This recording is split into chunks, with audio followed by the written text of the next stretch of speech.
सकट चौथ का व्रत भगवान गणेश के लिए समर्पित होता है।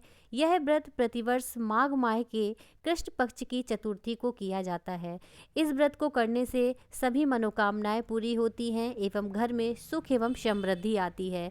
सकट चौथ के व्रत में सकट माता के साथ साथ गणेश जी की भी पूजा की जाती है। सकट चौथ में चंद्रमा को अर्घ्य देकर ही व्रत का पारण किया जाता है और भगवान से अपने जीवन में आने वाले सुखों के लिए प्रार्थना की जाती है।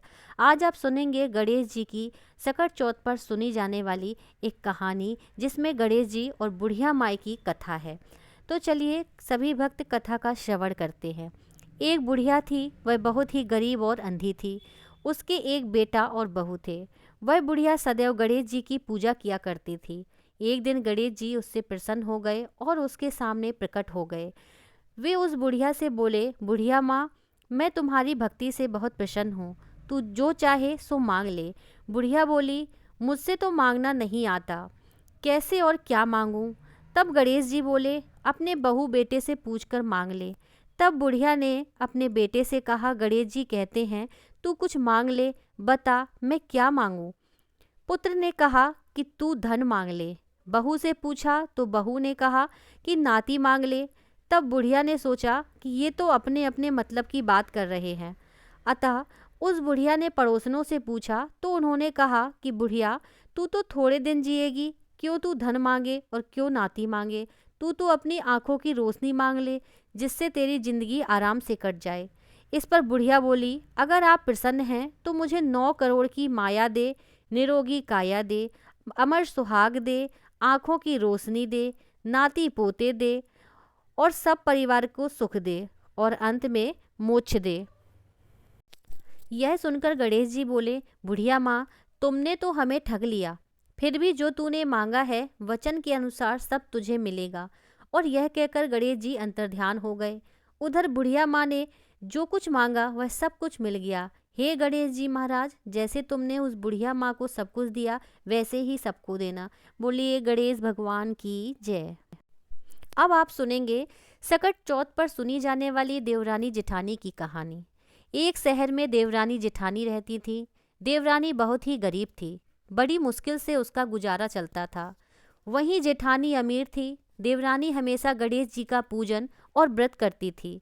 देवरानी का पति जंगल से लकड़ी काट कर बेचता था। देवरानी घर का खर्च चलाने के लिए जेठानी के घर का काम करती थी और शाम को जो बचा हुआ खाना होता था वह जेठानी उसे दे देती थी। इस तरह उसके घर का खर्च चलता रहा। माघ महीने में गणेश जी का व्रत सकट चौथ देवरानी ने रखा। उसके पास पैसे नहीं थे, इसलिए उसने तिल और गुड़ लाकर तिलकुटा बनाया। पूजा करके तिल चौथ की कथा सुनी और जेठानी के यहाँ काम करने चली गई। सोचा शाम को चंद्र को अर्घ देकर जेठानी के यहाँ से कुछ खाना मिलेगा तो खा लूँगी। शाम को जब जेठानी के घर खाना बनाया तो उसके जेठानी का व्रत होने के कारण सभी ने खाना खाने से मना कर दिया। अब देवरानी ने जेठानी से बोला, आप मुझे खाना दे दो जिससे मैं घर जाऊं। इस पर जेठानी ने कहा कि आज तो किसी ने भी खाना नहीं खाया, तुम्हें कैसे दे दूं? तुम सवेरे ही बचा हुआ खाना ले जाना। ऐसे में देवरानी बहुत दुखी हुई और भूखी ही घर चली गई। बच्चे भी घर पर भूखे थे। देवरानी का पति, बच्चे सब आस लगाए बैठे थे कि आज तो त्योहार है, इसलिए कुछ पकवान आदि खाने को मिलेंगे। लेकिन जब बच्चों को पता चला कि आज तो रोटी भी नहीं मिलेगी तो बच्चे रोने लगे। उसका पति भी बहुत क्रोधित हो गया और कहने लगा कि दिन भर काम करने के बाद भी वह 2 रोटियां नहीं ला सकती। देवरानी बेचारी गणेश जी को याद करती हुई रोते रोते पानी पीकर सो गई। उस दिन सकट माता बुढ़िया का रूप धारण करके देवरानी के सपने में आई। सपने में उन्होंने देवरानी से पूछा कि सो रही है या जाग रही है। वह बोली, कुछ सो रही हूँ, कुछ जाग रही हूँ। बुढ़िया माई ने कहा, भूख लगी है, खाने के लिए कुछ दे। इस पर देवरानी ने कहा कि क्या दूँ, मेरे घर में तो अन्न का एक दाना भी नहीं है। जेठानी बचा हुआ खाना देती थी, आज वो भी नहीं मिला। पूजा का बचा हुआ तिलकुट छींके में पड़ा है, वही खा लो। सकट माता ने तिलकुट खाया और उसके बाद कहने लगी, निमटाई लगी है। इस पर देवरानी ने कहा कि बुढ़िया माई, बाहर कहाँ जाओगी, कोई जानवर काट लेगा। यह खाली झोपड़ी पड़ी है, आप कहीं भी जाकर कर सकती हो, जहाँ इच्छा हो वहाँ निमट लो। इसके बाद सकट माता बोली कि अब कहाँ पोंछूं? इस पर देवरानी ने कहा कि मेरी साड़ी से पोंछ ले। देवरानी जब सुबह उठी तो यह देखकर हैरान रह गई कि पूरा घर हीरों और मोतियों से जगमगा उठा था। उस दिन देवरानी जेठानी के काम करने नहीं गई। जेठानी ने कुछ देर तो राह देखी, फिर बच्चों को देवरानी को बुलाने को भेजा। जेठानी ने सोचा कल खाना नहीं दिया था, इसलिए शायद देवरानी बुरा मान गई होगी। बच्चे बुलाने के लिए देवरानी के यहाँ गए।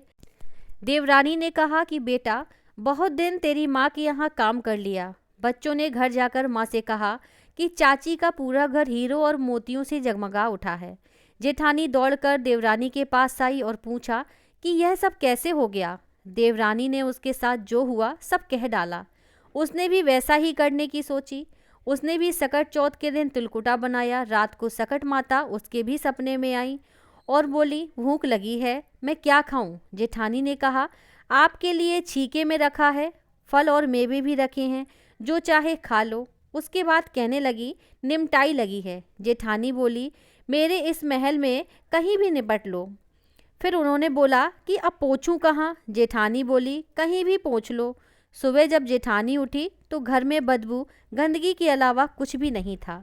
जेठानी का भाव अच्छा नहीं था, इसलिए सकट माता ने उस पर अपनी कृपा नहीं की, और देवरानी का भाव बहुत अच्छा था। इस वजह से देवरानी के यहाँ सकट माता की अनन्य कृपा हुई।